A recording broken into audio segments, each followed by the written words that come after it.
Hi friends, నమస్తే. Tasty వంటలకి స్వాగతం. నేను మీ కవిత. ఫ్రెండ్స్, ఇవాళ మన టేస్టీ వంటలలో శనగపిండి చిప్స్ ఎలా చేసుకోవాలో తెలుసుకుందాం. ఇవి చాలా టేస్టీగా కరకరలాడుతూ ఉంటాయి. ఈ చిప్స్ని తక్కువ టైంలో ఎంతో టేస్టీగా చేసుకోవచ్చు.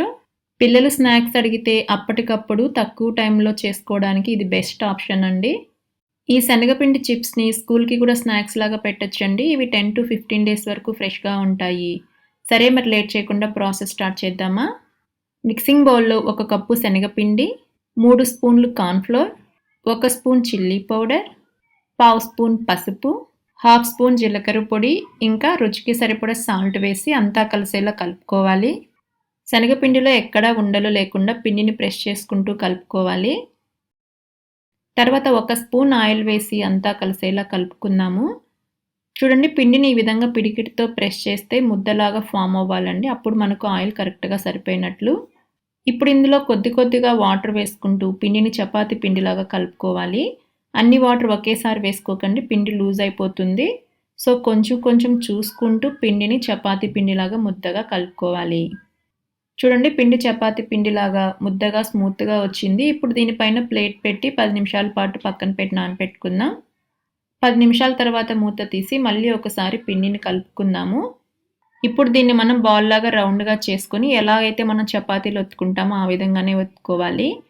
మీకు కావాలంటే మొత్తం పిండిని ఒకే బాల్ లాగా చేసి పెద్ద చపాతీ చేసుకోవచ్చు, లేదా చిన్న ఉండలుగా చేసుకొని కూడా చేసుకోవచ్చు.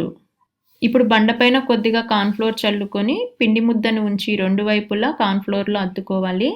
తర్వాత చపాతీ కర్రను తీసుకొని వీడియోలో చూపిస్తున్న విధంగా దీన్ని చపాతీలాగా ఒత్తుకోవాలి. చూడండి, ఈ విధంగా అన్ని వైపులా స్క్వేర్ షేప్లో ఒత్తుకోవాలండి. నాకు స్క్వేర్ కరెక్ట్గా రాలేదు కాబట్టి ఎక్స్ట్రా ఉండే ఎడ్జెస్ని కట్ చేస్తున్నాను. అన్ని వైపులా ఈ విధంగా కట్ చేసుకున్న తర్వాత వీడియోలో చూపిస్తున్న విధంగా ఫస్ట్ నిలువుగా కట్ చేస్తున్నాను. తర్వాత ఈ విధంగా ట్రయాంగిల్ షేప్లో కట్ చేసుకుంటున్నాను. మీకు కావాలంటే స్క్వేర్ షేప్లో కూడా కట్ చేసుకోవచ్చు. ఈ విధంగా కట్ చేసుకున్న తర్వాత ఒక్కొక్కటిని మెల్లగా తీసుకోవాలి. చపాతీని ఒత్తుకున్నప్పుడు మరీ పలుచుగా మరీ మందంగా కాకుండా మీడియంగా ఒత్తుకొని ఈ విధంగా మీకు నచ్చిన షేప్లో కట్ చేసుకోండి. ఈ విధంగా మొత్తం పిండిని మీకు నచ్చిన షేప్లో కట్ చేసుకొని పక్కకు తీసి పెట్టుకోవాలి. తర్వాత కడాయిలో డీప్ ఫ్రైకి సరిపడా ఆయిల్ వేసి మీడియంగా వేడి చేసి ముందుగా కట్ చేసుకున్న శనగపిండి చిప్స్ని ఒక్కొక్కటిగా ఆయిల్లో కేర్ఫుల్గా వేసుకోవాలి.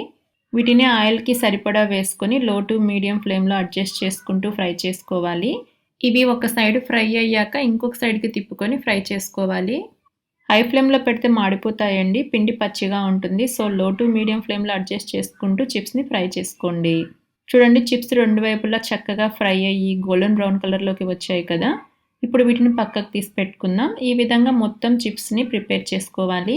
ఇవి ఆయిల్ని ఏం పీల్చవండి, హ్యాపీగా తినొచ్చు. ఇవి చాలా టేస్టీగా ఉంటాయి. మనం ఫస్ట్ నోట్లో పెట్టుకోగానే నాచోస్ తిన్నట్లు అనిపిస్తుందండి. చాలా బాగుంటాయి, మీరు కూడా తప్పకుండా ట్రై చేయండి.